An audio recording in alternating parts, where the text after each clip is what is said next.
Oh, hey, Jeremiah. What's up, Ben? You look like you're deep in thought. Are you okay?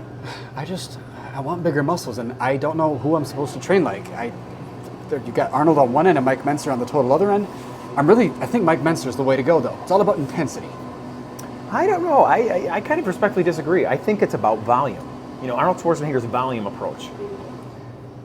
I'm gonna have to argue that. Should we take this to court? Let's do it. I'll get the judge. All rise, the Honorable me presiding because I had nothing better to do. Opening statements, please. Mr. Kruger, if you would. Thank you, Your Honor. I am arguing on behalf of Mike Mentzer, whose whole training philosophy was efficiency. The goal was to get into the gym, get your work done, and get out. I would like to finish my opening statement with a quote from Mike Mentzer. Your actual, literal purpose as a bodybuilder is to go into the gym and intelligently do what nature requires to trigger the growth mechanism into motion. Then get the hell out, go home, rest, and grow. Thank you. Well stated, Mr. Kruger. Mr. Quist, your opening statements, please. Thank you, Your Honor. Arnold Schwarzenegger's approach focused on high volume. He spent a ton of time in the gym, sometimes upwards of 2 hours a day and 2 workouts a day. That high volume approach obviously produced massive results. Thank you, Your Honor. Well said, Mr. Quist. Mr. Kruger, your first testimony, please. Is your hammer not getting bigger? What are you talking about? Like, it's actually bigger. Overruled! Mr. Quist, you're going first. So I'd like to start my opening remarks. Arnold Schwarzenegger was the GOAT. No one can argue that. He wasn't. He won 7 Mr. Olympia titles. 7. How many titles did Mike Mentzer win? Yeah, 7 is quite a few Olympia wins, and Mike Mentzer didn't win any. He was successful, though, and he did train Dorian Yates, who won 6 Olympias. 6 is less than 7, Mr. Kruger. Please continue, Mr. Quist. Your Honor, I would like to submit for the court Exhibit A. This is Arnold Schwarzenegger's Encyclopedia of Modern Bodybuilding. Arnold Schwarzenegger wrote the encyclopedia on bodybuilding. Look at how thick this book is, Your Honor. It's like 5 pounds of information. It's incredible. You got to look in here. What do you think about that? That is an encyclopedia, Mr. Kruger. I got nothing. That's an encyclopedia. Finally.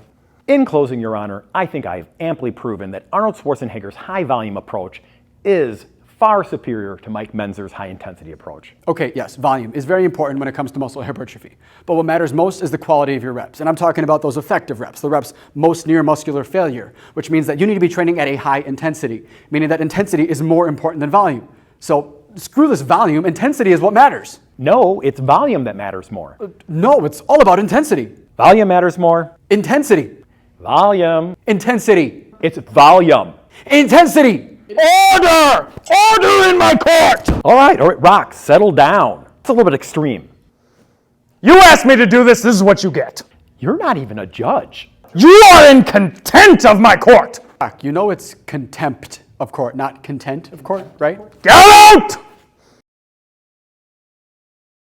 That Rock guy's crazy. He sucks as a judge. Totally. So there are many ways to achieve your objectives. There are many different approaches. And Mike's approach is as follows, just to detail it out a little bit more for you. So, Mike Mentzer is all about efficiency. His goal was to get a 45-minute workout or less. Get in the gym, get your workout done, and get out. He really focused on reps till failure, meaning training at 100% max effort. You do as many reps as you possibly can with that given weight, and you cannot do more on your own. Then there's a trick to produce more reps beyond failure. And these are the really, really effective reps where you'll have someone help you lift the weight up and then you resist the weight on the way down. For example, if you're doing a bicep curl, you'd lift up with this arm and then lower back down alone. Since we're a little bit stronger with that eccentric motion, you're able to do more reps eccentrically than you can concentrically. Those are reps we call negatives and or forced reps. Other options are doing drop sets. So if I max out with this certain weight, I might drop weight and then do something a little bit lighter. That way I can do a few more reps, drop weight again, and keep going down until I'm at the lowest weight possible. You go with as many reps towards failure as you can and then beyond. That is training at 100% max effort. Another way to achieve reps beyond failure is pre-fatiguing your muscles. So if my goal is to train my chest, I'm going to pre-fatigue my chest by doing an isolation exercise like a chest fly.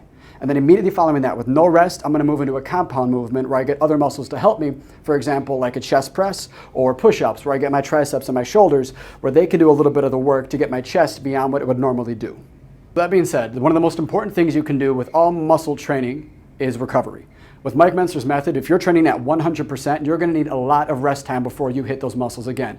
The general rule of thumb is 48 hours, but that's not training at 100% failure. So Mike Mentzer's method is a minimum of 2 days of rest before you come back to the gym. So if I do a full body workout on Monday, I'm gonna take off Tuesday and Wednesday. I'll do active recovery, go for a long walk, do something like that. And then on Thursday, I can come back to the gym and train those muscles again. For some of you, if you don't recover very well, you might have to take even longer before you hit those muscles again.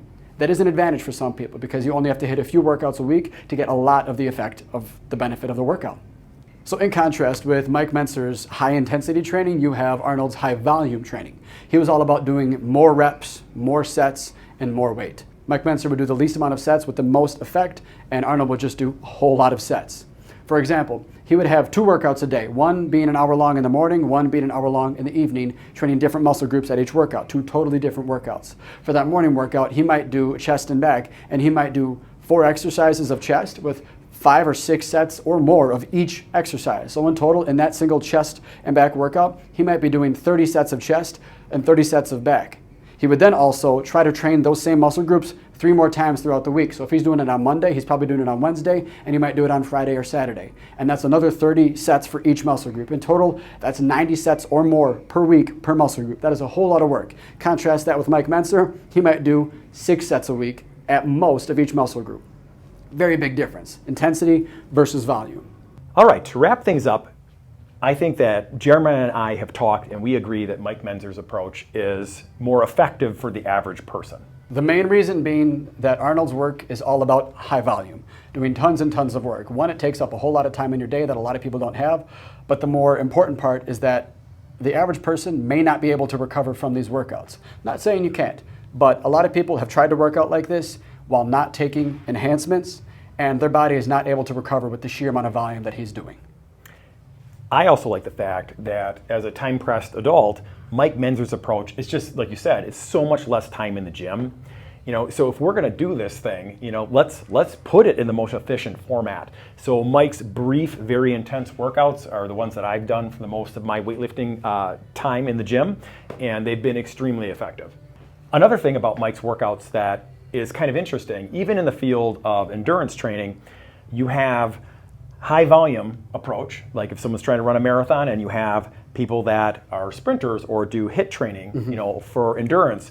And really over the last few years, it's been kind of come into great favor, and science is backing it up, that those HIIT workouts that endurance athletes do are sometimes more effective than just doing the high volume stuff. So doing some of that stuff in conjunction. And I think that's interesting to look at from that perspective with weightlifting as well, that you could think of like Mike Mentzer's approach as HIIT training, super intense but briefer, and Arnold's approach as like volume training, where you're just doing a ton over a longer duration. And that brief, intense stimulus to the body is really what causes that adaptive response of more strength, more muscle tissue, and all the good things that we want. And from what we know with research is that, for the most part, most people respond to high intensity exercise. Not everybody responds to lower intensity exercise. It might take that high intense stimulus to actually get a change to happen physiologically. All right, so thank you for watching. If you would like some examples of some great high intensity strength workouts, we're going to be posting those and doing some future episodes on those, so keep your eyes open for that. The judge will be coming back as much as I don't want him to. I hope he doesn't. But he will. He will.